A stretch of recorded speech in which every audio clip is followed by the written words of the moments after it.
Good morning again to everybody. It's me, O Lord.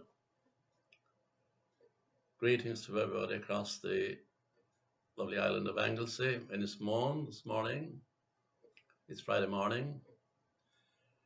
Hope everybody is well.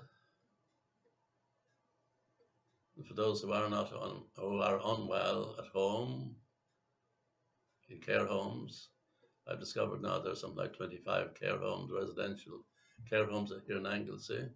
People in hospital and all who care for the unwell at this time, terrible virus time. We want to keep in our thoughts and prayers this morning Yvonne Jones over in Clongevney, who is unwell, and also to remember Betty Calloway, whose anniversary is at this time also. Just a reminder that if you want any items in the newsletter, they need to be with us by Tuesday lunchtime, because our newsletter is published now earlier than before, because it has to be posted out to something like 100 people, as well as coming in our emails as well. Our thanks to all who sort out the newsletter for us. John Tierney, those in Holyhead who get all these hundreds out to people by post as well. So items for newsletter by Tuesday lunchtime, please, if you want it included. Pope Francis, 5 years ago, issued a document called Laudato Si. We're probably all reasonably familiar with it. And this coming week is a week of celebrating the 5 years since that publication. You'll find lots of details on this on the internet and probably on our website as well. That document was about the future of our planet, the care of our planet. I mentioned last week about the planet Venus, the last time I was speaking to you.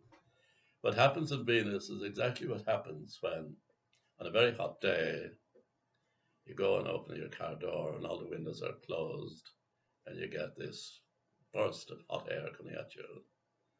And you have to leave doors open for a minute or two to let it escape. The problem with Venus is there's no car, no door to open. So it gets getting hotter and hotter. And the fear is that we may be heading in the same way if we get a buildup of carbon dioxide in the atmosphere here, CO2 as they call it. And then what happens is the Earth gets warmer and warmer and warmer. The result is the ice starts to melt, and therefore we get worldwide flooding. That's the fear of the future. And that's, in general terms, what's addressed by that document, Laudato Si, care for our home planet Earth.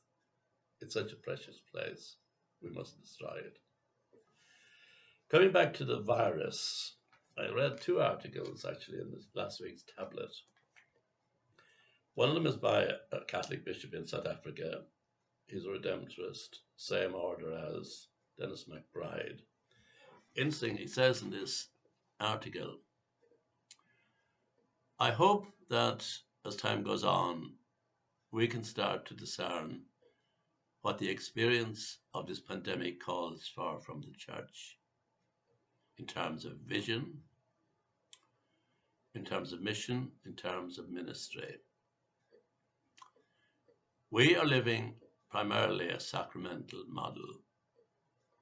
The closing of churches and the suspension of public masses is challenging us to become a different kind of church. We cannot go back to what was normal in the past.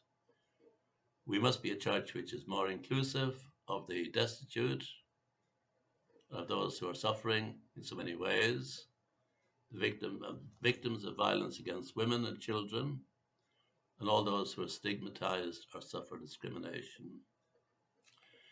We are called to be as disciples of Jesus and to be the field hospital that Pope Francis dreams of. This means building on what we have achieved in the past, but then to be creative in imagining something new for the future. And there's an article also, a quotation from Sheila Fogarty, who is a radio and television presenter and journalist. She says, I doubt Pope Francis intended to be quite so prophetic when, long before this virus, he said, in a civilization in which there is no room for the elderly, or where they are thrown away because they create problems, this society carries with it the virus of death. Where there is no honor for the elderly, there's no future for the young.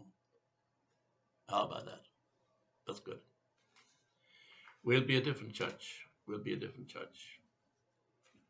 And that's probably a plus. Good for us. We're now coming up to the sixth Sunday of Easter. And next Thursday will be Ascension Thursday, which St. Luke reminds us in the beginning of the Acts of the Apostles.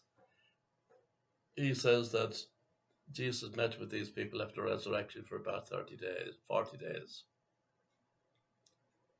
after which he became visible no longer. So that's where we're coming up to now. So I want to send my greetings across to everybody across the island. Hope all keep well. Somebody suggested to me recently that why don't we as an island say the rosary at some specific time of the day, every day, or maybe a decade of the rosary every day. For some people, the rosary mightn't be an option that they like, but maybe we should, maybe on a Thursday evening, when you come in after clapping, to give 10 minutes to some form of prayer that suits you in this time of suffering and pain. I leave it with you. So, until the next time, stay safe, stay well. Thank you. Bye.